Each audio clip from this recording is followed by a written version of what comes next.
Could I ever interview Conor McGregor? Could I ever interview Lil Wayne? Could I ever interview Denzel Washington? People I've always wanted to interview. Scared me? Hell no, they're too big for me. But that mindset of, shit, they haven't seen me yet. They haven't met me yet. Yes, I will interview them. That carried from basketball.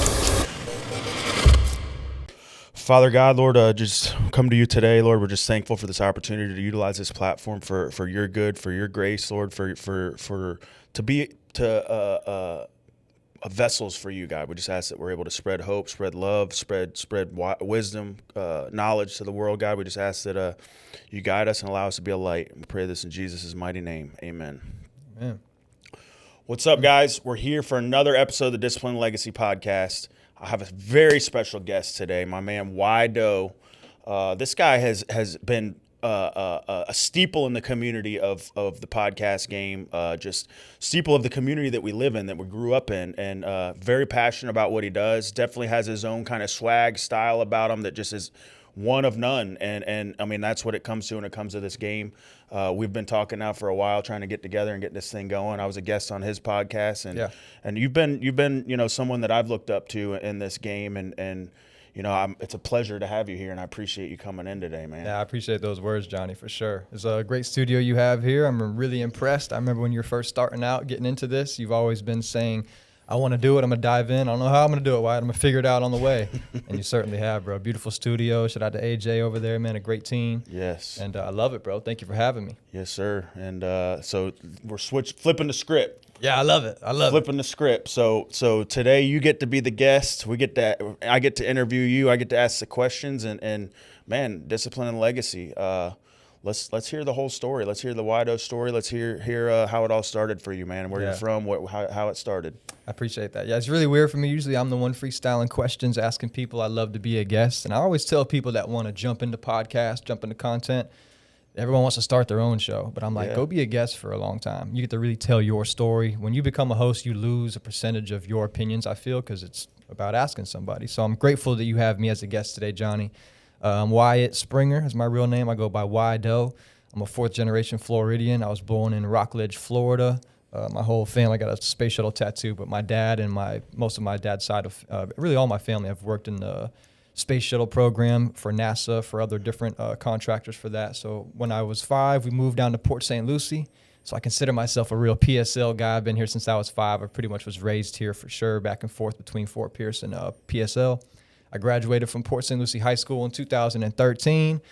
You're looking at the prom king, baby. Salute. You already know. Class of 2013, stand up.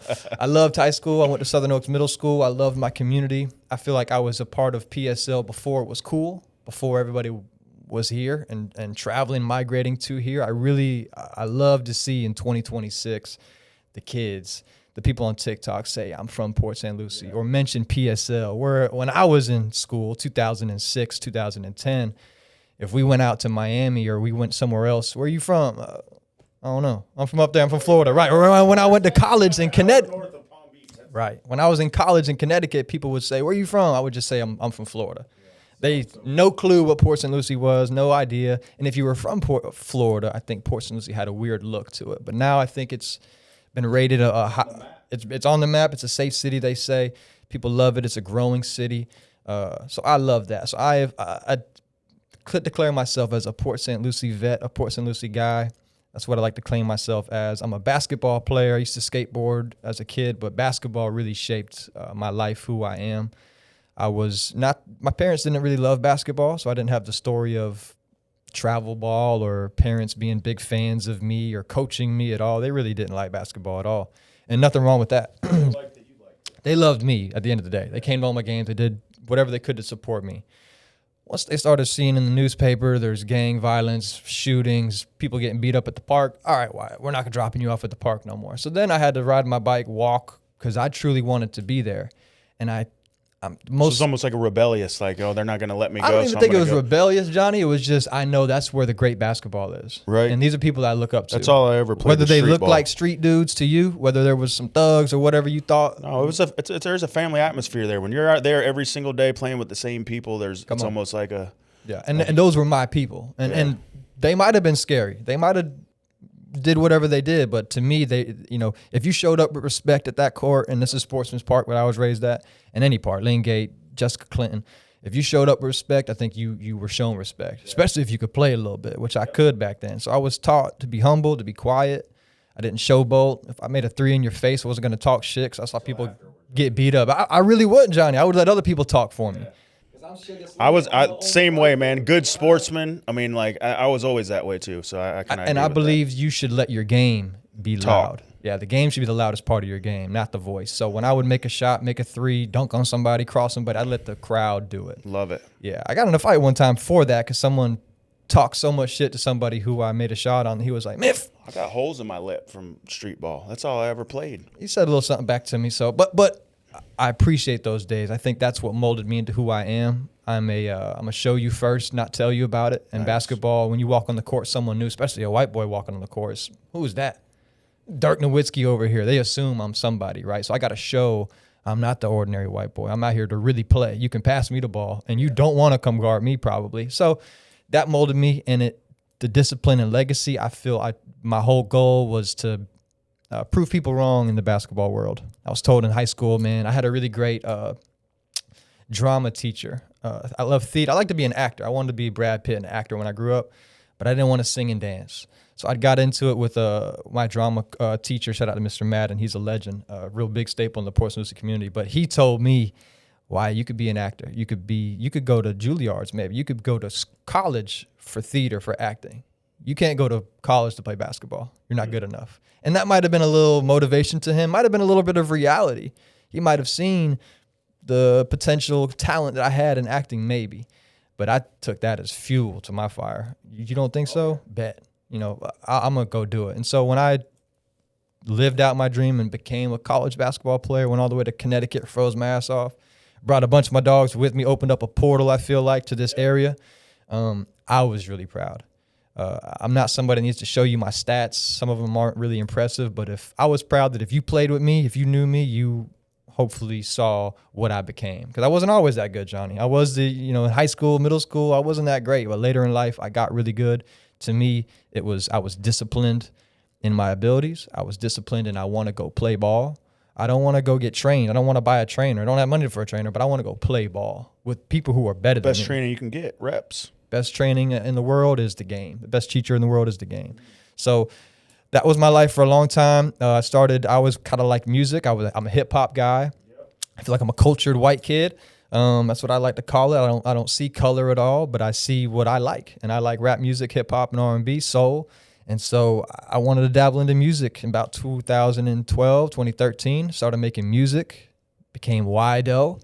I was going to ask that. Where did that come from? Wydo, the name came from high school, 2012. My brother Frank Martin, shout out to Frank. We were doing battle raps, and I smoked him and John in a battle rap, and they were very impressed by that. And he said, Wydo. What? It stuck. 2013, I made the name on Instagram, trademarked it, and Wydo it is. And I wanted to make music, Johnny. I made music. I was okay. I was my biggest critic. I didn't like my own music, although some people did like it, and I appreciate everybody who ever listened to my songs. But it wasn't something that I truly loved to do. And I only made music to hopefully get a platform to then teach somebody, hopefully inspire the young Wydo that looked like me, wanted to do things. So even from really young, you had like a heart for wanting to help or serve others, teaching, serving others. So I didn't feel when I was growing up I had somebody to look up to that looked like me, that wanted to go play ball and like rap music and wasn't overdoing it, was naturally in it. I didn't like racism. I didn't understand it on both sides. Right. So I just kind of wanted to have a voice that some young version of me would have appreciated it. Same thing with women. I wasn't great with women for a long time, Johnny. I might still not be. But all these things in life, like how can I teach the younger version of myself and maybe communicate it differently. I think I love my dad. My dad is one of the greatest men in the world. My mom is amazing. My family's amazing. They've given me all great life lessons. But sometimes I think the message, I didn't understand it yet. He would tell me, why, you're going to get your heart broke. You're going to get your heart broke, these girls. Be careful. They're going to break your heart. I'm like, why would they break my heart, Dad? I'm a good guy. Yeah. And that makes sense now. I understand it now. So how can I teach the same lessons that the older generations taught me, just maybe communicate it differently? But was that true for you? I mean, was it like everything, so it was spoke into you, so you believed it, or was it? No, I didn't understand it when he said it. What do you mean, Dad? I like this girl a lot. In time, heart did get broke. Through experience. Correct. Okay, and I'm not gotcha. here to blame nobody. Right. It's my fault. It's her fault, whatever. But at the end of the day, I liked somebody. It failed. My heart was hurt. He was right. Now, could he have painted that picture a little different for me to help me through the steps? I think so. But it is what it is. Maybe that's what he was taught. You know what I mean? So all things in life that I've experienced, I try to flip it and how can I teach somebody? Because we're not going to be here forever. I think I've experienced unfortunate sudden deaths in my life that really made me realize, hey, it's not all a part of a plan maybe. It's not all guaranteed. I like Forrest Gump. I like his opinion. I like his thought on life. Is it all destiny? Is it all, or is it coincidence? Or are we all just floating around like a bunch of, he says, I think it's a little bit of both. And I kind of agree with that. So when tragedy hit in my life, bad things happened, I realized, man, I can't take it for granted.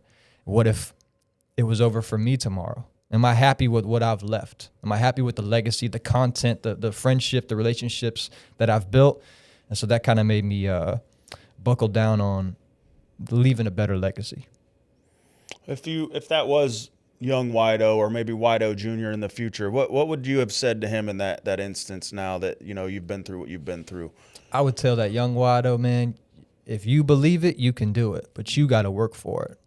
And don't prove people wrong, prove people right. Because if you look around, you have people that support you. They might not understand it fully. They might not even like what you do fully, but they truly like you. That's important. I feel I've been too afraid to go for it. Later in life, I have. Now I do. I'm proud of my podcast, proud of what I do. I don't ask for favors too much. But I'd say to that young Wydo, especially podcast-wise, to help, because I've been wasting a lot of time, in my opinion. I think I could have been a lot further. I should have been a lot further, maybe. But shoulda, coulda is a weird term. I think young Wydo, get you a team.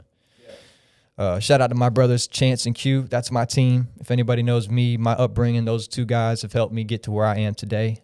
But they're doing their own things, and I'm my own guy, and they've helped me become my own guy. But I think a true team would have been super beneficial for me if I had little interns to kind of teach the game as I build my platform. I think that was if I could tell young Wyatt something, get a team. And if I could tell young Wyatt anything about girls, heartbreak, I'd say, young Wydo, there's going to be girls that you don't think like you, but they do. And you just got to remain you. And understand that don't overdo things. I think I overdid it a few times, Jonnie, where I was insecure. I didn't know. The communication stopped. Did I do something wrong? Just tell me. You know what I mean? I like closure. I didn't like not knowing. Young Wydo, accept whatever you need to accept and move on. I think that has helped me in life. So that's and what you've learned that since you've gotten older. I've gotten older, through trial and error. I hear it too, because like I was like in high school, it's just so awkward, and you know the whole relationship game, and I'm dealing with it now. I got a 16-year-old, so like I see him going through like his troubles, you know, and it's like I got older, I found out all these girls like me, right. All the girls I like me, and I just was too scared to do nothing about it, and it was like just. So, and my issue is, and you know, I'm not a dating coach. I'm not that. And just to put this out, Jonnie, I'm a huge fan, especially on my podcast, my show, and my life. I'm not a huge advice guy. I want to give you examples. Yeah. It's up to you if you take it as advice, or I'm not going to do that. But I'm going to give you an example of what happened to me, what worked for me, and what didn't. But for the relationship, the girl stuff, and Jonnie, I noticed there were some girls when I was younger that they were picking on me. They were mean to me. No chance. They were out of my league. Couldn't have liked me. Figured out later on, maybe they did. I didn't see the signs. And I've realized, just like basketball, the game is the best teacher. You learn from your mistakes. You learn from situations you're in. So the females and women in relationships, I realized the ones I really liked, it didn't work out. I pushed them away. They ran away. I was too much, or whatever it was. Whatever I did wasn't right for them. And the ones I didn't really like, but I appreciated their time, they really liked me. And I was like, what's going on here? You know, they get a lot more than they do. They get gifts, time, energy, want to make dates, want to see you, just to want to see you. Yeah. And these ones don't get any of that. They just get hang out at nighttime. And they look at me like a dream guy, the perfect guy, exactly who they want. And this one looks at me, I've had multiple situations where maybe I was too clingy or I was too safe of a bet. They don't want to not have fun anymore. So all good examples on their part, but I had to realize, Jonnie, like, man, I have to see these ones like me a lot and these ones don't. What am I doing different on this side? What am I doing different on that side? And I feel like moving forward, I think all women, people just want you to naturally be you. I was doing too much when I liked you. And the ones I didn't really like, they liked me. So now I got to, I guess, act it. You know, some people, I don't know, John. It's hard for me to kind of hold my feelings. If I really like this girl, I really like this girl. And I'm going to let her know. Advice, Wyatt, or if I could give advice to if I could give advice to the younger version of myself, I guess I'd say act like you don't for as long as you can. It might be tough, but it's helped me. You know what I mean? Yeah. But I'm not married. You know more than I do. You know, you got real love. I'm always looking for it, Jonnie. I've asked you on my show, what's love? How do I know when I find the right one? We gotta find you a Brazilian girl. See, this is where I messed up. I got to go out the country. I got to get out of here, baby. But hey, any beautiful girl out there, whether you look at me as somebody potentially or not, I just want to say I think the game has been shaken up a bit. The dating game, the love game. It's weird. It's a ego thing. I think there's too many red pill pushing teachers out here online on both sides. At the end of the day, I think no one understands life. No one's figured it out. We've been here thousands and millions of years, depending on what you believe, but I don't think anybody's figured it out, Jonnie. But I think the ones that find love are the most happy. I've seen some rich people. I've seen some poor people. I've seen some people in the middle, and the ones that have a true love, a true foundation, they were the most happy. They were the most happy. So to me, that's always been my goal of life, is to find a best friend to build an empire, hopefully somebody that I could love. You know what I mean? Where I think some people these days will say, nope, build it first. Yeah, they're like, got to have this, got to be at this certain place before I get this. And it's like, not really advice, but my experience is that, you know, I'll never forget the pastor I was telling you from down the hall whenever I was in the prison ministry. I said, man, I really want a good Christian woman. He says, well, you got to be a good Christian man first. And so, and the older I get, the more and more I'm learning. I'm trying to pour this into my son. Is like the energy that you bring is what you're going to attract. Yeah. So if you are, God bless everybody that's dating right now. Pray for you, because I couldn't be in the dating game right now. It just is not. The world is weird. You know, even in like the, you know, where you expect to find like this, you know, perfect woman in the church scene, is still, everybody's got their issues and their little bit of brokenness about them. And maybe that's what makes it special. I don't know. Maybe, you know, I think that's what me and my wife, I think the connection we made was both of us brought our broken selves together and helped each other grow and heal together. So yeah, I feel the same. And shout out to our mutual friend Paul. He told me on my show, he's like, you know, I asked him about his wife, how he knew she was the right one. He told me she dodged him for a year, and he finally got her. And he said, you know, until you're ready to offer a great woman something, she'll never open the door for you. And I kind of really let that sink into me. And I'm looking at it not so much I can offer her a house, money, but besides me liking her, what can I offer her? Right. Stability, love, loyalty, peace of mind, decision making sometimes. The thing about it now is a lot of women nowadays, I said it before, there's a lot of independent women that can do without a man and don't need nothing from you. And it ain't even about the money. It's about exactly what you're talking about. And you know, I think it's a pretty big subject to speak on, because like I said, in the world today, it's difficult in the dating scene. And you know, especially if you're looking for that companion, that lifelong companion, whereas like most people are just looking for that the one night and ghost you kind of deal, and it's a hard life to live. But we got to try, and I don't give up. That's one thing, and I feel like one thing I try to do is not let my past infiltrate the present. You know, if I see a red flag that happened to me before, well, maybe just be cautious, but it's not the same. You can't trigger me to the past of what has happened. And I think more people should do that as well. But you never know. On to bigger and better things, Jonnie. I'm Wydo. I'm here on the Wydo podcast. That's what I'm really focused on. If I find a wife on the way, it's going to happen, man. I just want to be invited to the wedding. So I've had a few of my friends, shout out to KB. He wants to start a Looking for Love with Wydo series where I do speed dating and I do. Yes. Why not? I just did a podcast with a girl. She was on a TV show where it was called Love in Translation. and it was 3 American dudes with like 15 women from countries all over the world, and they didn't speak English, and they like did dating like that, where it was like nobody spoke. But there's me and my wife watch every episode. It was like we don't even watch TV, but we watch that, but yeah, I mean, there's definitely a market for it there. What do you got going on now? I mean, you got the podcast going on. You're definitely you're looking to kind of grow in that space. Talk about that a little bit. Talk about where the direction you want to go, because. Yeah, for a long time I was a blue-collar worker. I did fiber optics, hurricane shutters for about 7 years. And then I started my podcast, was doing the show while still working blue-collar. And I was like, man, the future of marketing, the future of branding, the future of commercials is media, is digital. I'd go to the Met Stadium and see, banners and stuff like that. And people pay big advertising dollars for that. Shout out to them. But I don't think I've ever gone to a game and bought something based off of a banner that I saw. Speaking as a customer and a client, but the videos is a different game. And I think that was the new frontier, and I think it's clear now that it is. So I really wanted to kind of go full speed with my podcast and do my show, but also offer marketing, advertising, content creation for local businesses and brands. And that's kind of what I tried to do. I have friends that are professional videographers. They do it full time. So I see the big upscale, the big pricing, the big equipment, what it can offer, and I tried to say, let me kind of do a little in the middle. If you didn't know, all my videos pretty much have been off of an iPhone. I'm an iPhone warrior. I do that for that reason. Maybe you can't afford a big media package, but you can afford this little one, and I'll come do it for cheaper with iPhones. If you want the big boy package, I'm a great director. I can contract people to come in here, so that's why I label myself a multimedia creative director.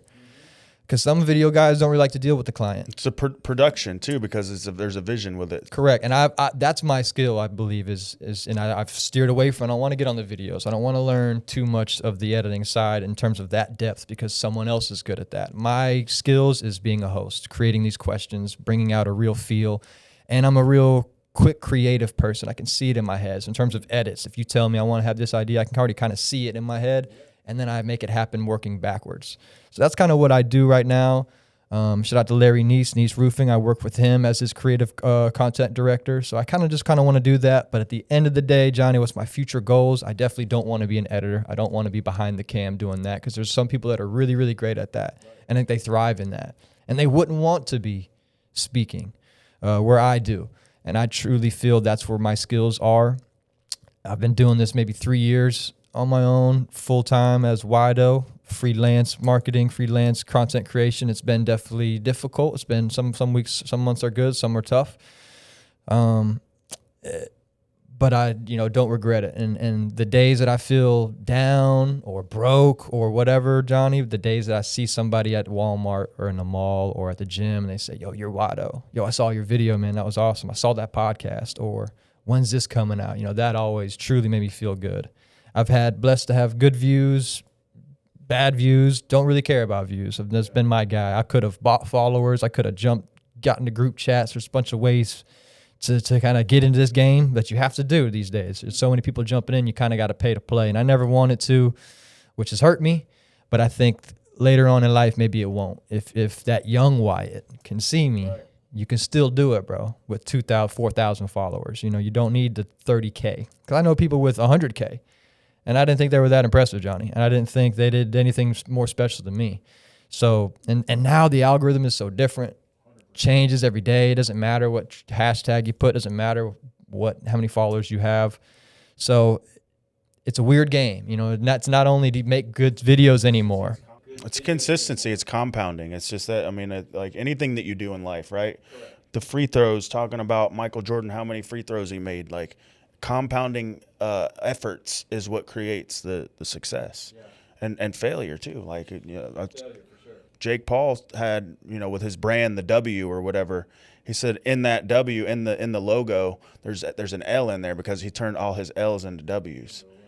And that's, like you said, man, taking those experiences where maybe we felt like we failed and said, what can I learn from this? What can I take from this? And taking it and making a positive out of it versus a negative. And, I want to get into something I really haven't touched on too much is basketball. I need to get more. I've done some media for the local basketball scene. I've been an announcer and a DJ for some of the schools. Shout out to PSL, South Fork, my guys, Central.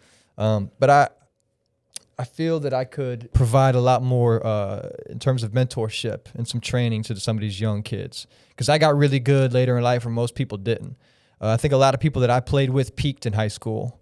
They peaked after high school. They never got any better. Where I took 10 levels and changed the game. And there was I didn't get any bigger, right? There was no drink that I drunk. There was no AAU team I played for. There was no cone drills. It was something clicked in my head. I was pissed off. I started playing mad. That chip on my shoulder that I had for life as the too skinny white boy, you can't play, to college coach not wanting to play me. All these things stacked up, and finally I said, I'm going for it. I'm playing mad. Where I played safe. And that's the one thing I want to teach these young kids. You don't need to play safe or scared. There's a hunger and a drive, a different little bit. I call it having that dog in you. Yeah, I had it in me for sure, Johnny. I played very mad, and I wasn't mad at anybody. That's why I didn't talk, because I didn't want you to think I was mad at you, but I was mad at life in my head. And so that's competing with yourself, right? Oh yeah. Yeah. And every dunk was, Coach, you should have seen this. How dare you jump with me? I'm really. And so I love that. And I want to teach that, the tenacity, because everybody can teach you how to dribble between your legs. Everybody can teach you how to do a nice jump shot. Might not be like mine, but they could teach you these things. But some things you just can't teach, Johnny. And that's what I kind of want to show. And I see a lot of kids these days that are really good hoopers, but if you're celebrating all the time, I'm not impressed. And either are the college coaches. So how do I infiltrate that? Hey, man, you're really good, but why are you shooting an arrow after the first 3 of the game? It just started. You might lose by 15. You're going to be celebrating after that one? I don't think so. So pick and choose when to celebrate. And just know some people you celebrate against might turn them up. You might not want to turn that defender up. And if you're naturally someone who talks to get you going, then be that. And one of the biggest things I want to say, and what does Wydo want to be? I want to be a great message to bring reality back, Johnny. I think there's too many celebrities, athletes, rappers that pitch and preach something that's not real. I've been a rapper. I've seen the music industry. I've seen some big time people, met some people, been in some rooms I didn't think I would be in, and I was shocked to realize how much of a facade it is. But it's selling. You got to sell it. Understand? But I want to say, if I can preach any message, man, if you're an athlete out there, high school, college, professional, realize these kids are watching you, and they look up to you. You don't have to be, Aaron Judge in the MLB. You can be your local stud at Martin County High School, Port St. Lucie in college, and they're looking up to you. And I say this to say you have a weight on your shoulder by the influence you carry. I see so many of these kids, Johnny, get upset, and they're throwing their helmet. They're screaming. They're yelling on the floor, doing whatever they want to do. And I go pull them to the side, because when I was young, you were getting kicked off the team for something like that. There's discipline in that, right? And I asked them, and they're laughing a little bit once I pull them aside. And I'm like, are you really mad? No. So they're really not mad. They're doing that because they see other people do it. They see the pros throw it. Now, if you're getting paid big money, I understand. There's a lot on the line. You're in college. It is what it is. But you better realize these kids are watching you. So now they're doing it because they think it's cool. If you're truly upset and you got some rage, I get it, little Johnny or little Billy. But if you're just throwing that helmet, going crazy because you saw someone on TV do it and you think it's cool, we're losing it. And that's on basketball, football, baseball, any kind of sport. I see too much of that. And I'm saying this to say college coaches, people who were recruiting you, see that as negatives. Why would we want that kid on our team? Because we're going to lose. You're going to have bad games. How do you deal with your adversity? So one message I could say to all the young high school kids out here that I know that I haven't met yet, if you're somebody playing sports, remember someone's watching you. There's a kid out there that's looking up to you. So how you celebrate and how you get angry will be repeated. So just kind of have that in mind. That's all I want to say. You think with that, I mean, because I know from my story, I think that sports was a big factor in how I carry myself as an adult today. Yeah. And would you say that was affected you with growing up playing sports? It molded my life, truly. I'm really close with my cousin. We grew up almost like brothers. Shout out to Alec. I love you, dog. But he didn't really like sports. We grew up 11 months older than him. He liked the extreme sports, skateboarding, let's go ride bikes. We're watching Jackass. We're hanging fun. Yep. And I went to sports. He didn't like the sports. He'd give up quick, down on himself. And I think sports really molded my life, and I wish he could have gotten to experience that because it teaches you to be humble. It teaches you it's not about you anymore. We're on a team here. We're in the household. It's all about Wyatt. I was my sister's older than me, so I was an only kid in the house. It's all about me. On that team, you realize it's not all about you. You realize don't be intimidated. Sports taught me that. I respect all, fear none. That's from basketball. I've played teams that on paper were going to blow us out. We have no chance. But you couldn't tell me that before the game. They haven't seen me yet. And I had some teammates that were, hey, don't even come to the game. We're gonna lose. Builds off of that too. If you have that attitude and that, it's always like that with a team sport. I had teammates that were, I don't even come out to watch this game. We're gonna get our ass beat. And I'm like, what did you just say? Right. What did you say, bro? And so they didn't have that mindset. And I think it relates to life. Could I ever interview Conor McGregor? Could I ever interview Lil Wayne? Could I ever interview Denzel Washington? People I've always wanted to interview. Scared me. Hell no, they're too big for me. But that mindset of, shit, they haven't seen me yet. They haven't met me yet. Yes, I will interview them. That carried from basketball. And just to speak on it, the games that I felt they haven't seen me yet, they got Duncan Robinson. He's about to be in the NBA. We played him in my college. Any guy, Albertus Maggs, any team that was stacked, they haven't seen me yet. And when they beat our ass, Jonnie, shake their hand, good game, bro. We couldn't fuck with you at all. Shout out, salute. But prior, I'm here. I'm ready. That's from sports. Teammates, teamwork, companionship, relying on somebody else. That's from sports. Yeah. Seeing a side of you internally get brought out that you didn't think was there. That's sports. I've seen my friends get down, being able to be. I was a very vocal leader. And I think I should have been more of a vocal leader in college. But seeing what you can do by motivation. Hey, we're here, boys. These suicides suck. Running up this hill sucks. But if all 12 of us are here, it don't suck as bad, And that helps in life because in life, you're going to be by yourself. This job sucks. It's hot as hell out here installing these shutters. There's no air in this damn patio. Every blue collar out here, every blue collar worker in Florida is dealing with the same heat. Yep. Johnny's out there in the landfill. This is hot for him too. His guys are working hard, so it's not just me. Where if you live your life of me, it's going to be really rough for you.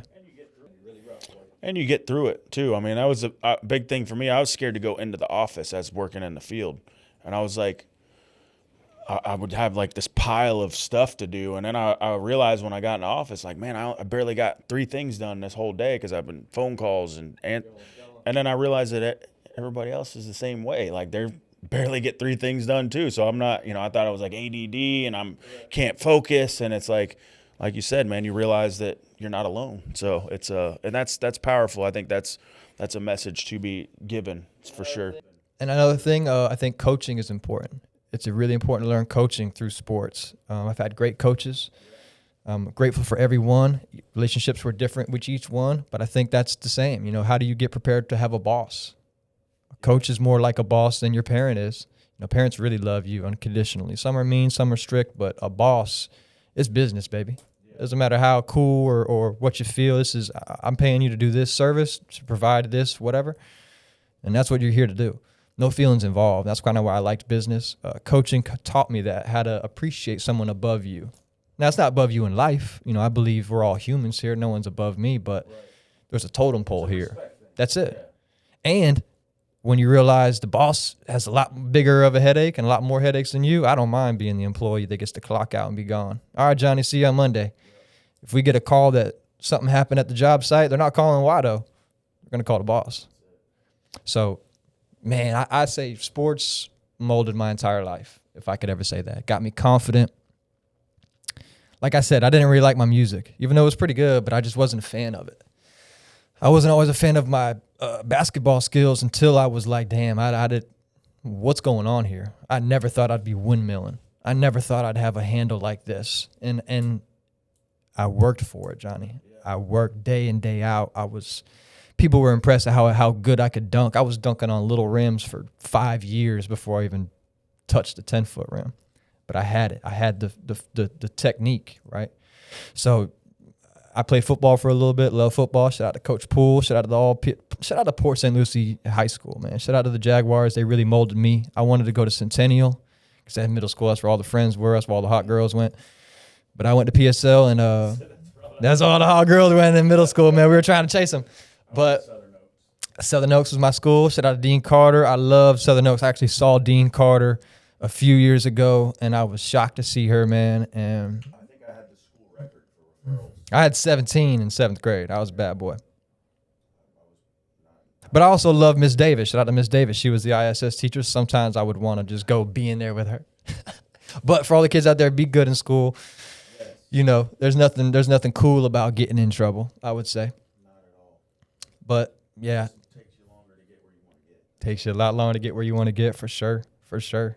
Now, what is it? I want to say, since last time I saw you, you know, you've done a lot more in terms of the podcast. You're really in it. You got your own studio now. You got a lot of episodes. You're doing your thing. What has surprised you, if anything, now that you've been in the game for a while, about podcasting in general? I just think it's really cool to meet people, man, and hear people's stories, and like you have a connection with them at the end of it that is like a lot of these people are like high influence people that are something or to somebody, and some aren't, and some are just, you know, like you said, just a coach in school is changing more lives than the quarterback in the NFL. So just to be able to have that kind of Rolodex of awesome people to still be connected to, I think is and we help each other's mission, right?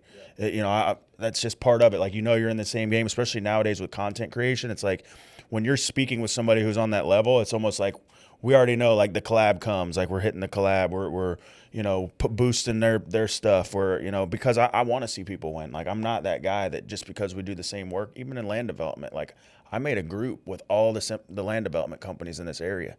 You know what I mean? And same thing with roofing. Like, just because you're roofers doesn't mean you can't hang out with other roofers. I see like tension in the networking rooms where like bro, I go up and shake people's hands. Like, what's up, bro? Like, I got dirt for sale over here. You need some dirt, you know, for your job, whatever. Like, so to me, like collaboration, it has taught me that in collaborating with people in life and not so much in social media, because anybody who's successful, any successful business that you see nowadays, Raw, you know, all these brands now, they're partnerships with people, right? It's not what I can do alone, but what we can do together. Yeah. And that's where, like, I think, you know, you touched on it early on, where it's like, man, I think I just need to ask for help. I think I just need to ask some people or to get out of that. And what, you know, what do you think that is? Do you think it is like something inside of you? It's like you want to do it on your own, or what is it?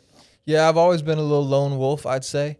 And this is just a field where you really can't do it. You could if you're going live and just doing a webcam video and just talking face at all times. But again, I'm not about me. You know, my show is guests. I want to talk to somebody. I want to bring it out of. It's not just me. And so it's just kind of burning myself out with having to do all of the work that it takes to produce this show. You know, I'm not an editor, but I got to edit.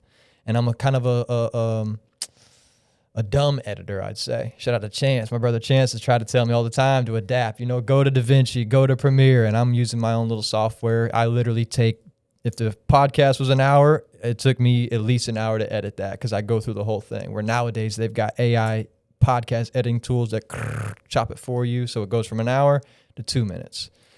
Now, is that my fault? For sure. You need to adapt with the times, Wydo. You need to get up with technology. At the same time, I think my stuff looks a certain way because it has the touch of me in there, if that makes sense. I don't look like everybody else's show. That's what makes a brand a brand. Yeah, you got to stick out a little bit. And again, everybody jumped into the podcast. Everybody looks professional. So I almost feel like some of the professional stuff doesn't do as good for me. Where if I just put my phone and just sit here and, what's up, everybody? That will do more. Sometimes the edited stuff, you spend an hour on it and then it doesn't get nothing, and the one you just post is like hits. So again, I always have to remind myself, what's the main goal? The main goal is me. Let's talk. Let's make impact, and let's be real. I'm a realist. I'm always going to be real. I don't want to sugarcoat anything because I was lied to, I feel like. Some of the rappers I looked up to, I thought you were tall as a mountain. They're 4'8". What's going on? And you got 30 bitches on waiting for you at the club, but you have a wife at home you've been loyal to for 10 years. Nothing wrong with that, brother. I want to know about that. So in podcasting, I just kind of want to be real. to just be real, bring out real. I hope any guest that's been on my show, they feel that I brought out a real feel to them. They forgot it was even having a podcast. That's kind of hopefully my skill set, is making a nice feel for a sit-down conversation like we're doing right now. And it's weird being a guest, Jonnie. I love being a guest. I love being able to answer questions, speak my mind, because a lot of times on my show I won't go into all this. It's not about my opinion.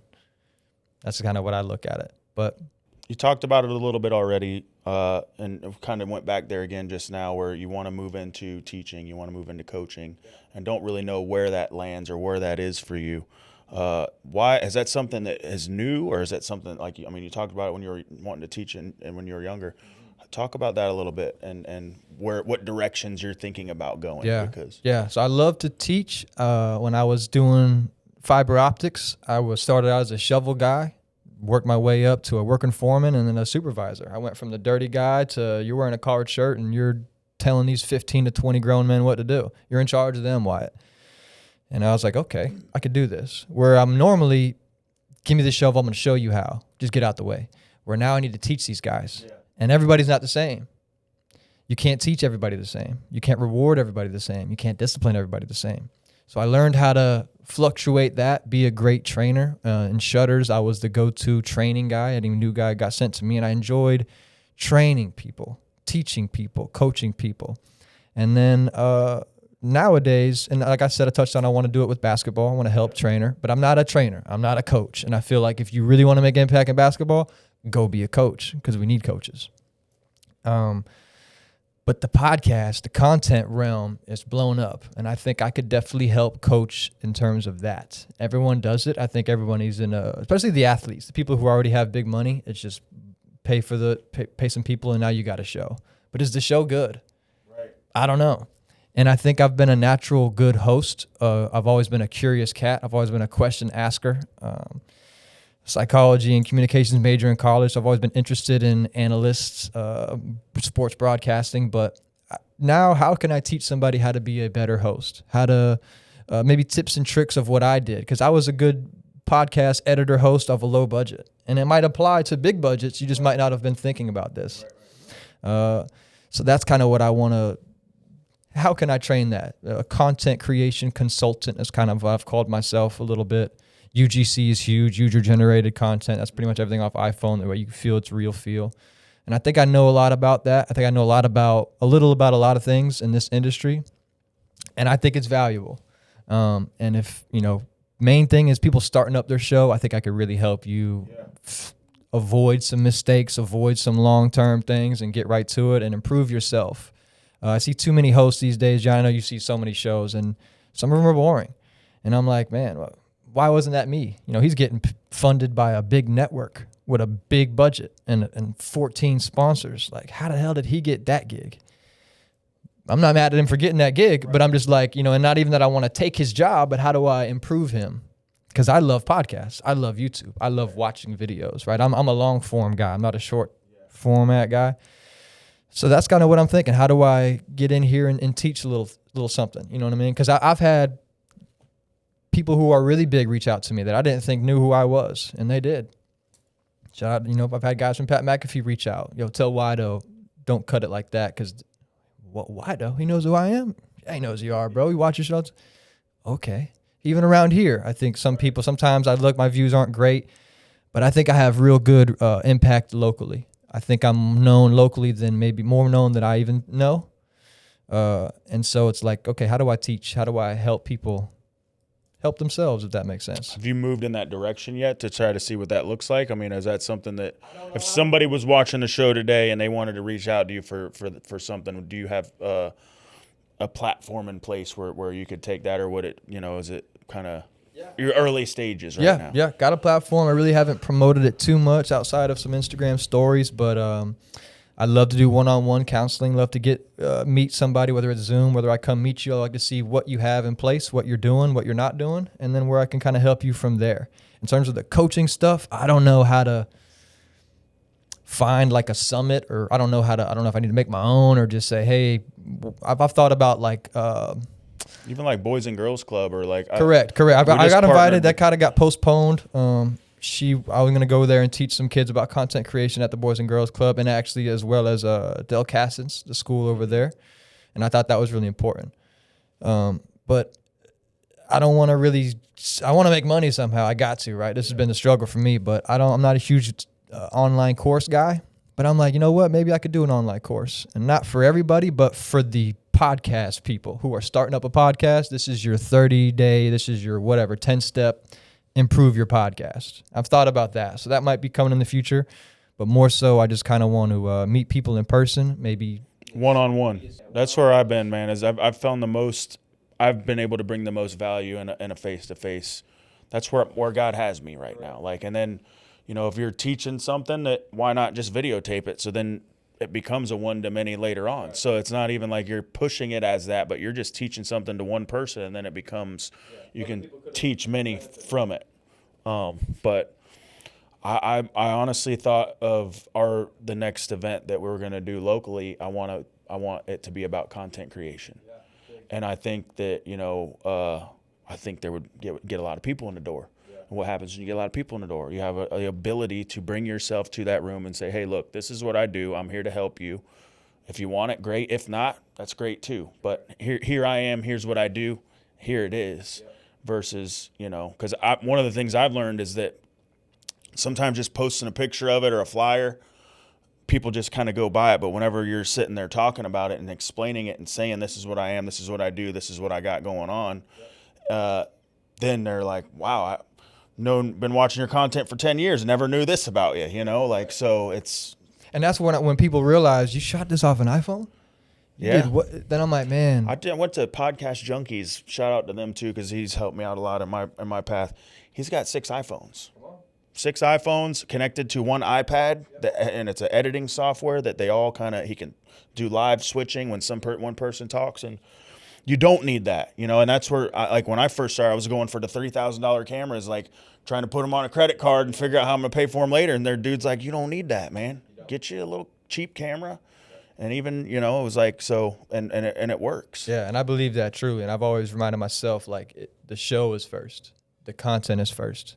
The podcast started out as audio forms. So technically, the conversation should be able to close your eyes and listen to it. Is it still good? Yeah. Then you might have a good podcast. Some people these days, it just looks great. It looks fancy.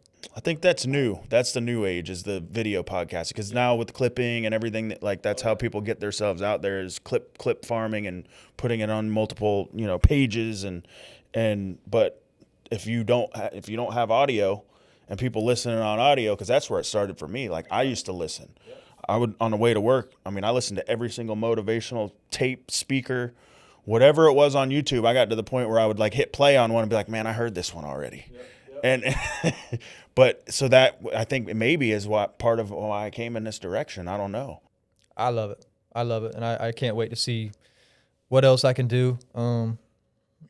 My goal is hopefully to get picked up by a network, get somebody to kind of invest in it. Hey, I see what you've built. I see the future, the goal. Let's go. Let's do it, Wyatt. And that's kind of what I'm looking for right now. I've burnt myself of trying to do it myself with how small I am. And I'm like, I don't want to burn myself out where I don't like it no more. Have you taken that time of intentionality to just even like reach out to a few of those people that you might? I've reached out to some sponsors. I've had a lot of people interested. We'll get back to you. We'll see, you know, and I love that. I love all my sponsors. I do have a few that have definitely reached out and have partnered with me, and we're going to do some things in the future, so that'll be rolling out. But I probably need to do more. Like I said, I wish I had a agent or a manager, someone to kind of represent me, if that makes sense. Because so they say you shouldn't sell your own product, right? When I go do it, if I'm asking for 1,000, if I figure out you can only do 300, let's go ahead and do 300, and I'm still gonna do $1,000 worth of work, and that has killed me over the years, is doing that, where I see other people that don't have that issue. So like I said, I'm not the great. I'm a good salesman.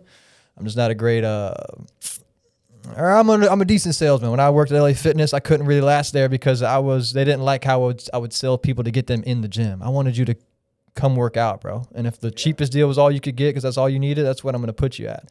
And they'd be mad that, why didn't you upsell him to the 3-tier deal? He could have afforded that. Why didn't you see what else he had? Why didn't you? hey, brother, we got him in the gym. So I'm not a great salesman, I'd say like that, but I'm a great creative. So how do I sticking to what you're good at and have somebody else kind of partner with? That's where I'm at too. I think is like I don't have the time or the ability to sit on Instagram and answer DMs and when people want to rent the studio and stuff. So it's like I just need to put somebody in place. So I'm in the same boat with you there. But I've had many days where I'm like, man, I'm about to give it all up. I'll offer my YouTube for sale, and I'm going back to blue collar. Screw it. Life was much better, much better. And to all the kids out there that are confused with 9 to 5 or streaming, and I don't like streaming, to be honest. Streaming is weird to me. I don't like the look of it. But maybe I got to get to streaming. Maybe I got to. Well, I think it depends on what you're streaming too, because watching what like some of these kick streamers and stuff like that, how they get it. I mean, there's also, I think it's a double-edged sword. You can use it for good. Oh, 100%. And I think it will get there. You know, streaming, the idea is great. But you're just walking around the street and having a little date with a girl you probably didn't even like, and you're acting different because you know you're being watched. Anybody who records themselves, you know it feels a little bit different. You talk a little bit extra. And I'm a realist. I'm only the real, so I'm not with all the fake shit. But I do think that streaming one day will be something really, really cool. Imagine if you could stream a fireman, a firehouse. You get to live stream it. A surgeon, you get to watch it. Now, obviously, insurance and liability, all that, but for educational purposes. Right. I'm looking to be an architect. You know what I mean? But I think that's the future, because TV, everything is scared right now. They're scared because streaming is coming. Streaming is wiping out a lot of networks and a lot of things. So when we get to that point where it's positive, it's educational, it's not just trash. You don't think that there's like because you got into like podcasting early stage, like maybe getting into streaming a little bit earlier too? I streamed first. I was a YouTube streamer. I didn't do the Twitch and the Kick stuff. I was a gamer. I loved video games. I haven't played in a long time, sold my systems. One of the saddest thing I ever did. But I was a gamer in Call of Duty when Optic and Fear and all the big guys were there. So that was the original streaming. Streaming started as gaming, and you would watch someone game in their face, and you could watch their live gameplay. IRL, in real life streaming, is took over now. That's the iShow Speed. That's the different people, the Aiden Ross, these people. So I love what they're doing. I'm curious about the money. I don't really believe a lot of them, Jonnie, because I know some people with good money, and they're business owners. And I've seen famous people that claim they're making all this, and I see your crib that you're living in on stream. It doesn't add up. Right. So either someone's lying or someone's just getting fronted and told what to do for a sum, So that, again, I'm only the real. Let's be real here. So do I see myself being a streamer? Maybe. I see the Clav guy. I don't really know his name. Clavicle, whatever. There you go. I think he needs a big brother. I'd like to be his big bro in life. And it don't matter if you got more money than me. I could beat you up, beat you in basketball, and I could probably help you with life. Straight up. I think that's what he needs. And shout out to him. Shout out to Jake Paul, all these guys. I'm not dissing any of them guys. I mean, they're great. But I just think that there's so many kids. And Jake Paul, I like Jake Paul a lot now. He's different. He shifted his whole mindset. Yeah. But the what is his name? Clavicular. I thought it was clavicle. I broke my clavicle bone. But anyway. Well, the Clav dude, like I see all the kids like him. And I'm just like, man, it's scary to see what he's doing to the respect, the engagement the kids are watching him. How much impact it has. So I think some guys like that need a big bro. So maybe I need to jump in the game because I'm 32. A lot of people I might look young. Appreciate you, baby. But I'm 32 years old, Jonnie. I'm a little old soul, right? And I think some of these guys need a big bro. Need a big brother. And talk real life, because I'm not impressed by money. You can't throw money at me. We're all going to die soon. And never take it with you. So I like to be a real person. What keeps me up at night is how the pyramids get here. Where's the aliens at? What was Alexander the Great like? I think real deep stuff. Yeah. And there's not enough of that, I feel. So maybe I need to start streaming. You never know. Maybe we'll start a show, Jonnie. You never know. We'll get AJ out here. I don't know. Maybe one day. But for now, I'm Wydo. I'm a podcast host, multimedia marketer. I'd like to help any business brand do some content creation, even consulting. So I think a lot of people, what I'd love to do, Jonnie, is tell you, if you buy my service one time, I might just have to teach you from then, or you can do it yourself. This is how you do it. I'm not the guy you need to get me every time, buy me every time, because I'm not a videographer. I'm a consultant is what I'd like to call it. But you never know. It's 2026. You got to keep going. But like I said, Jonnie, back to the debate of 9 to 5 versus streaming. I I go back and forth a lot. Just give it up and go do a normal life and just say screw it. You know, I've been there. I get it. I'm like, sometimes I'm like, why do I spend so much time and effort on this? You know, what is it for? And I feel like that the passion because that's how this started for me, was passion. It was something that I loved to do. So I enjoyed hearing people's stories. I enjoyed having a connection with people, and it's gonna pay off. Yeah. And that's the way my mindset is, and might not even be with money, you know what I mean? But it's a payoff to where like someone's gonna come to me in 5 years and be like, me watching your show completely transformed my life. Right. To me, that's more valuable than any monetary asset that you can receive. Yeah. And then the fact that you have something that is a legacy that you are leaving behind. I have 2 videos of my dad. This year will be 10 years since he passed away. Like my great grandkids are gonna, you know, the legacy I'm leaving by the way that I carry myself and the things that I do today is gonna affect 2 generations from now. And they might not even know my name. 100%. You know what I mean? So that's what it's all about. Is for, you know, what kind of impact we can leave. And with that, what is it that you see for Wydo with the legacy and impact, with everything that you got going on, and what isn't even happened yet, with the impact that you would like to leave? I know the wife and the future Wydo Jr. is definitely coming. That's selfish, hopefully, accolades that I could hopefully obtain. But the legacy I'd like to leave, you know, when my good friend Farnell passed away, that really shook my life up. I was doing the podcast at that time, and this is somebody who I met in elementary school, and, you know, he is so energetic, just the most high energy, sober dude you ever met. Didn't need a drink, a drop, a smoke, or nothing, but he was the life of the party. He was energetic.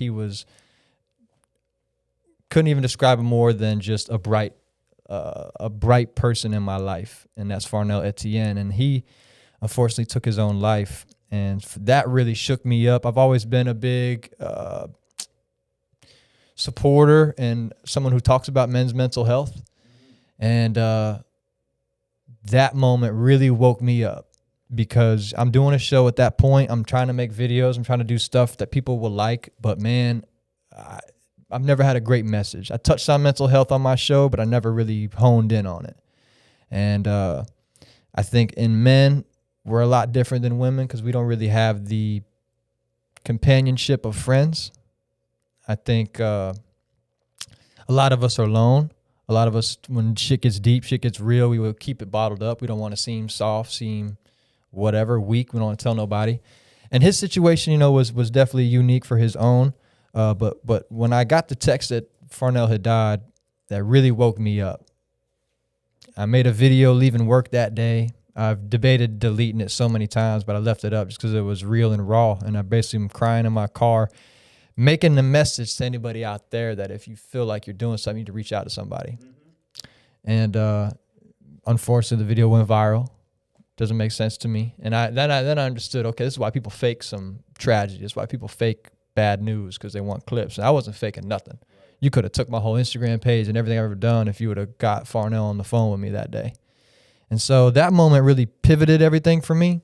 Why am I doing this show? What's the point?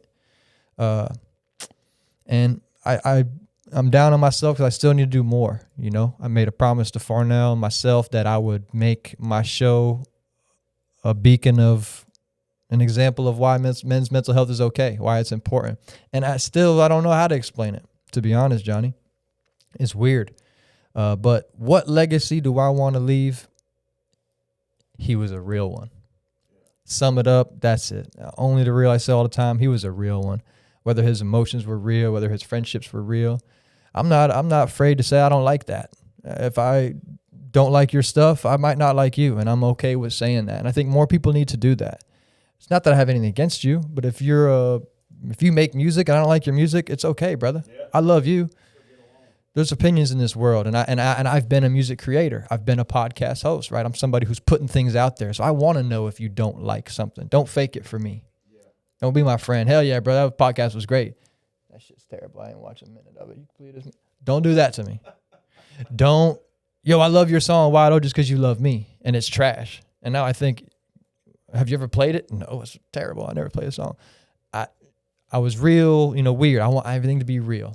And so, and that's a downfall of me because I think I'm too real for a fake industry sometimes, Jonnie. And that could be music, that could be this content, you never know. But the legacy I'd like to leave is he was a nice person. He was real. He loved hard. And he was a pretty good basketball player. I'm really proud of that. Like, if I don't play again forever, I'm okay. I did a lot to get to where I was. My knees feel good, right? I can still dunk. I can still jump. So I haven't beat myself up too much. So I don't want to abuse my body, but I've never really thought about what my legacy needs to be, Jonnie. But like I said, I get scared some days when I think like, man, you know, what if tomorrow isn't promised? Am I okay with what they got? Because I'm happy with people can look at my page. You can see all my videos. I don't try to delete anything that's old. I know that's a thing now, delete and repost all this no, go find it. Yeah, go find it. So the legacy I'll leave is Wydo. He was a real one. He was unapologetically him. He was a trendsetter. And hopefully a nice guy. And hopefully you see him hopefully the legacy is like, man, he's got a smoking hot wife. Can't believe he found her. Shout out, you know what I mean? She's coming, bro. I don't know. I think I've already might have met her, You got to Jonnie. speak it into existence. I might have met her. I might have pushed her away. You never know. But The other one's still there. That's the beauty of life, right? Is that we have free will. We have the ability to choose. And sometimes, like the story in the Bible, I go back to it because it took them 40 years to go through it was a 2-week journey to get through the wilderness, but it took them 40 years because of the rebelliousness. Right. And that's my life. My story is that, like, I could have just went the 2-week shortcut. Instead, I went the hard way. Yep. Took me longer. And I know I've not been a very easy person to love. I do that on purpose. You know, I think it's valuable that not too many people can say, you might have known Wydo. You might have hung out with him, but did he love you? That's kind of rare. And I like to keep that rare. So to me, it's hard for me to let somebody into that point. But when I do, that's what makes you, man. And that's especially with a relationship, it's like, my wife ain't the same woman when I first met her. You know, and you're probably not the same. Not the same person either. We were both different, 100% different people. And it's like, that's what marriage and a companionship, a long-term relationship is it knowing that we're changing and it's 100 and 100 on both directions to keep growing with each other. Or a lot of people just go that it's easy to run. It's easy to quit. 100%. All right, divorce, and we don't even say that word in my house. Right. The D word doesn't get said. It's not even a thought. Because, we're going to get through it no matter what. I love that. And if we fight, guess what? It ain't gonna be the last time, right. and it ain't, it was gonna happen again. So the sooner we're back on the same team, is the better we're gonna be. So absolutely. How long do you want that to last? It used to be 3 days when I first met her. Latin women are crazy. She's still, and I love her. Me. I think that but now it's 3 hours. Right. So we're doing something. That's awesome. And I got a lot of cool things planned. Shout out to the Nice Media Studio. We were gonna do a lot of live events over there.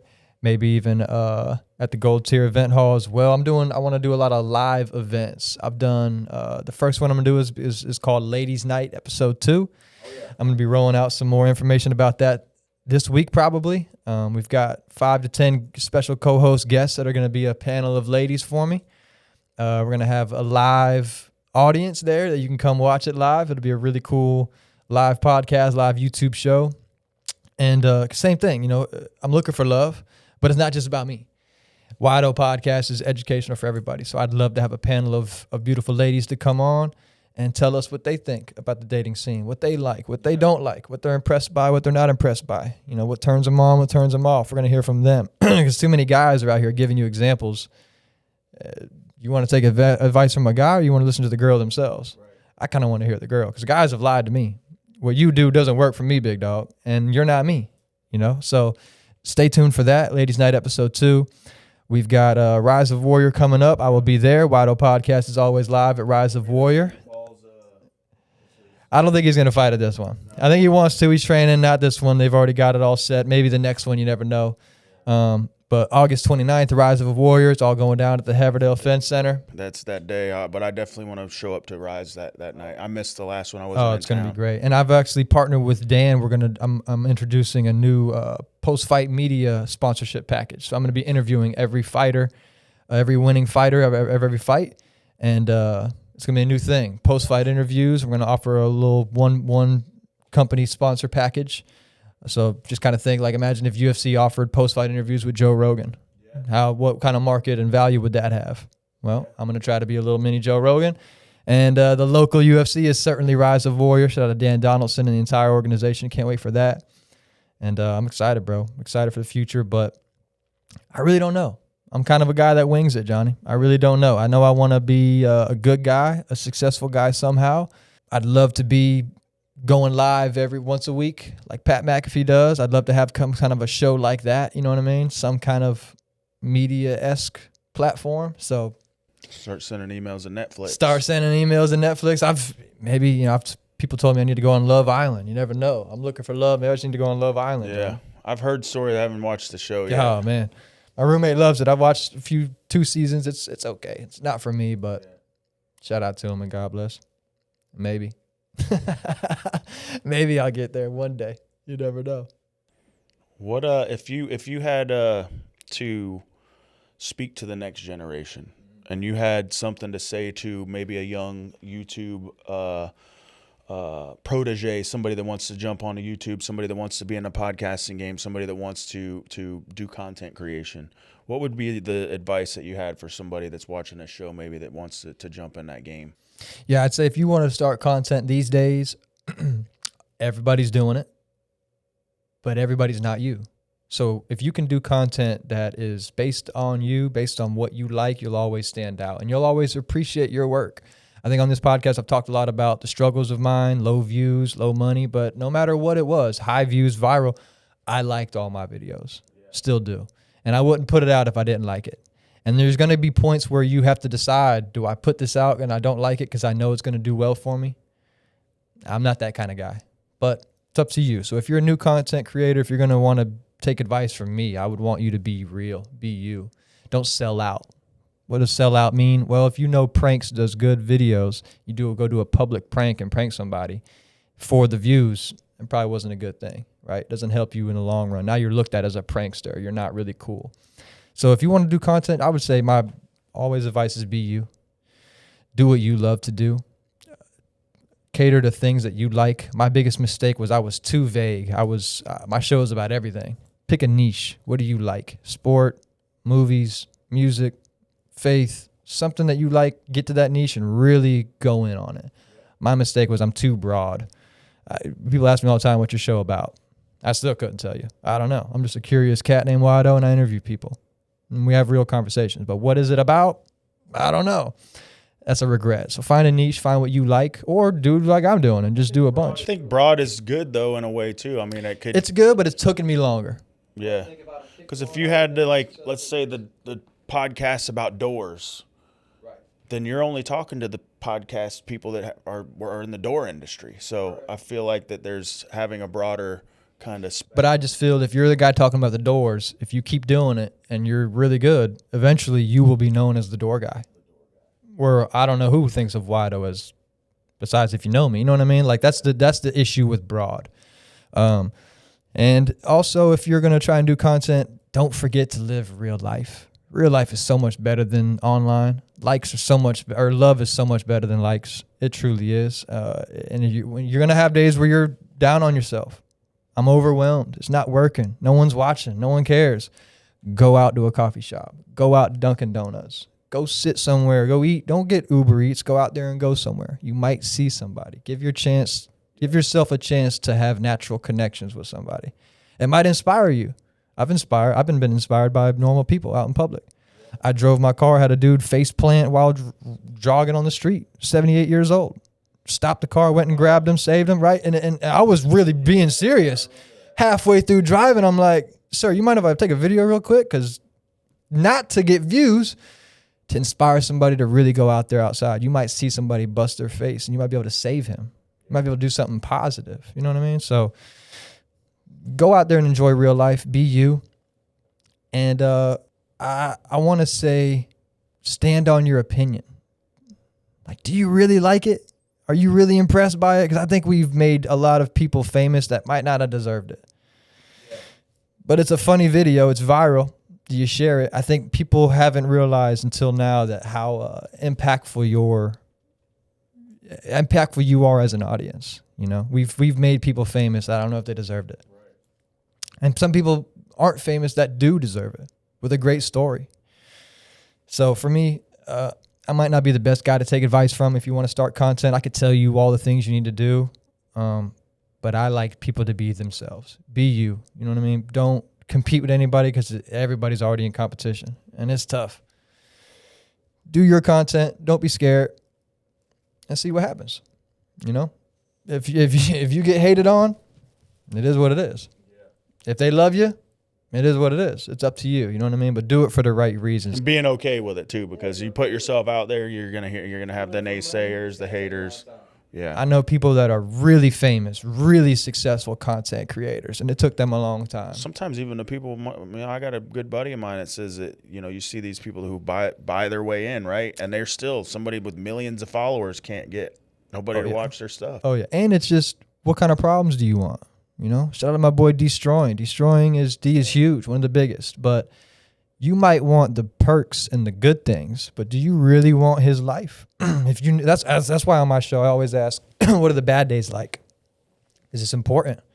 You know, if you're a full-time content famous person like he is, you're going to be on flights probably 3 times a week. Do you enjoy flying? Do you enjoy not getting any sleep? Terrible diet? And you got to show, and you better be destroying when you show up. You better be ready. It's a life that people don't understand, right? People don't like when they get 2 comments on their Facebook talking about their shorts or saying, oh, I don't like that podcast. Johnny's a lame. Oh, Wydo sucks. Imagine when the world is on you. Yeah. That's what these famous people deal with. And I don't think the mass majority of people can even fathom what that's like. I've been gone viral a few times. When you go viral, it's the world. I don't know these people. There's 150,000 likes right here. Couldn't tell who was who. And I got a lot of hate. Some people saying this and that, you know what I mean? But on a daily basis, that's tough, bro. Yeah. Having people judge you, prejudge you, and they don't even know you, that's tough, bro. And it's daily. I don't care who you are, athlete, rapper, streamer, anybody who's famous, right? It comes with a lot. I don't think enough people realize what that weight is like. Because even me, as small as Wydo, I'm at Chipotle, somebody walks up to me, yo, Wydo. I'm assuming they're cool. I don't know who you are, but you said Wydo, you're looking at me. What up, bro? That's my first thing. What up, bro? Some famous people. Yeah, but I would say especially for you or some, like me out in the open, I don't think anything that we do or that we've put out where somebody could go up and be like, you're a horrible person. Like nobody's going to, and what you put out is horrible. So like, I feel like that some people, like you got the Wes Watsons or the people that are, like throwing stuff out there. I don't know if you're a fan of him. Yeah, I'm not a fan of him. But I'll say this: I believe people do think I'm horrible. I just don't think they're gonna come tell me, if that makes sense. And not that nothing wrong with them. I'm just saying there's so many people, and everyone's entitled to your opinion. Yes. And I don't want to protect your opinion to help save me, if that makes sense. So I don't mind if you don't like my show. Sometimes I don't like it. You see what I'm saying? My point is, they'd probably never tell me. Why would they? They'd be mean to tell me. If you're a famous person, they're going to tell you. Yeah. You deal with that. And almost, if you notice, the famous people are triggered and if you walk up, hey, what? If I was famous, what? They're almost reluctant because they're so used to famous people that gotten killed by fans that loved you so much. So there's a real, and I say that because people who make content, what's the end goal?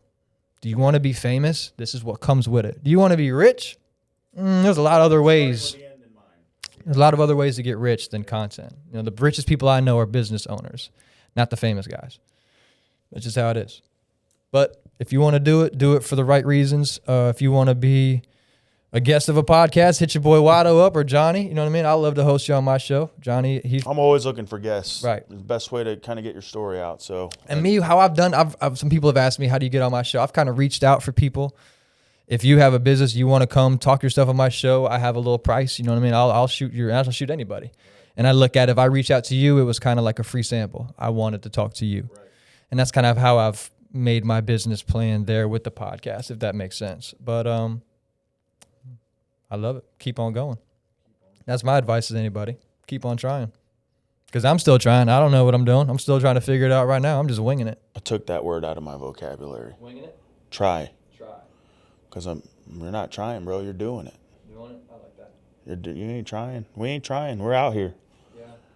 So, I mean, it's sometimes, and I'm a big proponent of this, is that death and life is in the power of the tongue. And sometimes, like I said, I've done it before. And so now that I've surrounded myself with, like, people who are in the mindset game, who are in the inner healing game, who are in that psychology game, like, to where that has kind of helped get me to the next level, because of I was my worst enemy. I was the one holding me back. And I think it came with more maturity too, like older age, like, man, I did this for so many years and it never worked. Mm-hmm. And then I just got out of my own way, and hey, look, it's working now. Yeah.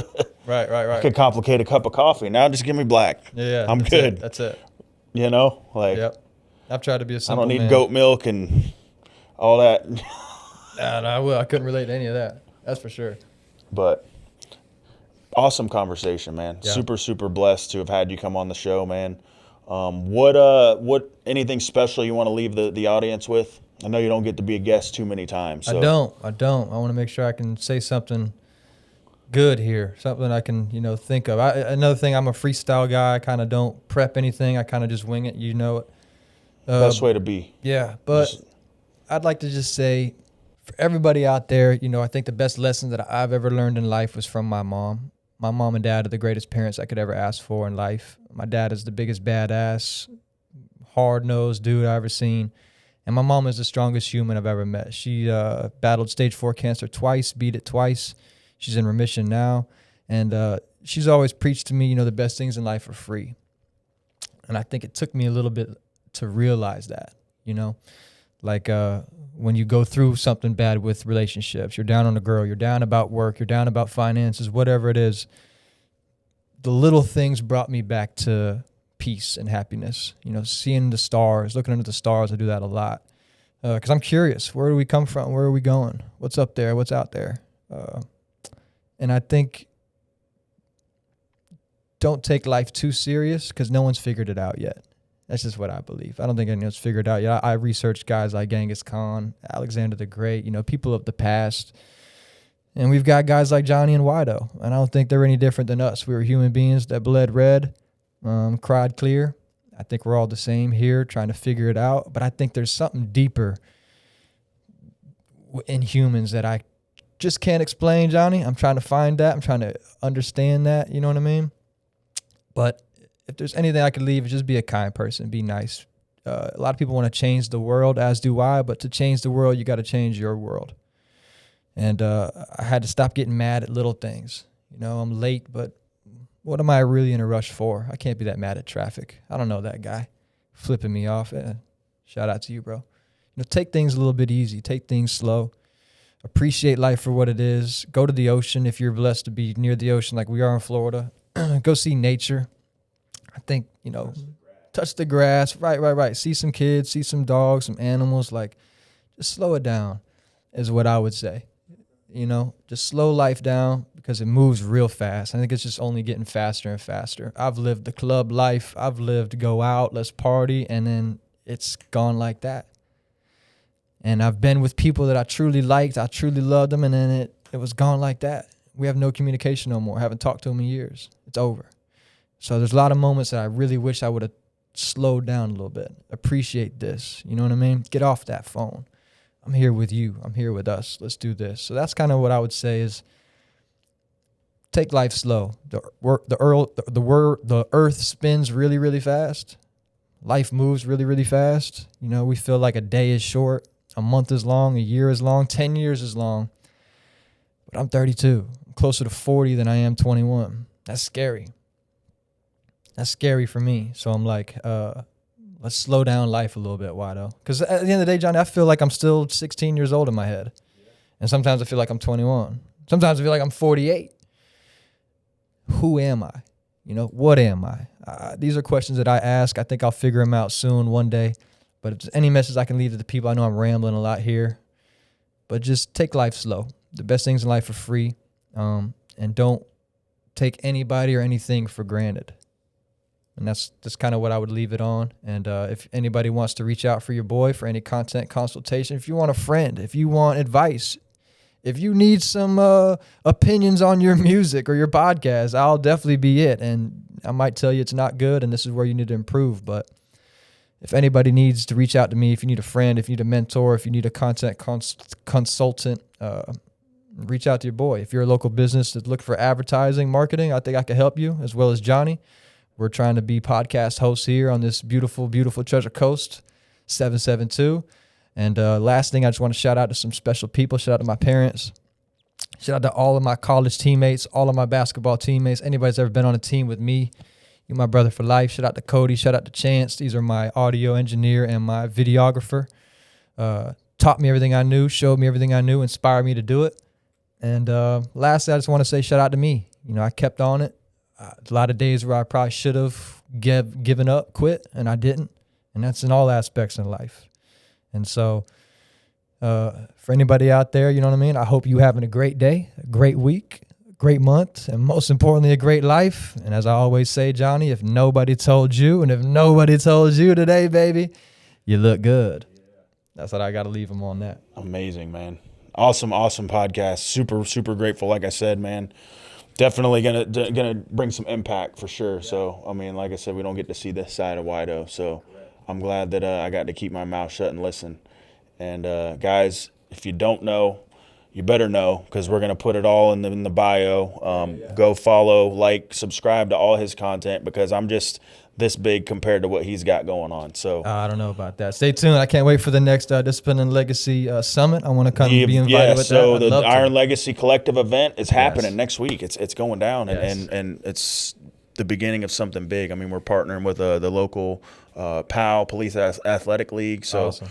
That's what it's all about, getting people off the bench, man, getting people to get on platforms and speak and get in the game. Absolutely. And there's a need for it in our community. And they have it down south. They got it in Miami. They got it in West Palm Beach, but they don't have it here. Right. So And guys like you are making it happen, you know what I mean? Shout out to you, Jonnie. Thank you so much. Shout out to AJ behind the cam. I know what he does a lot, you know what I mean? I've been the guy behind the camera, so much respect to him and any editors you got on your team, because it's a group effort. I know I'm a lone wolf, but when you got a team, you see something like this. You see the quality of what it is, and this is Discipline and Legacy. We're making it happen. Yeah. Thank you guys for tuning in. You know what to do. Like, comment, subscribe, follow. Go check him out, and we'll see you guys on the next one.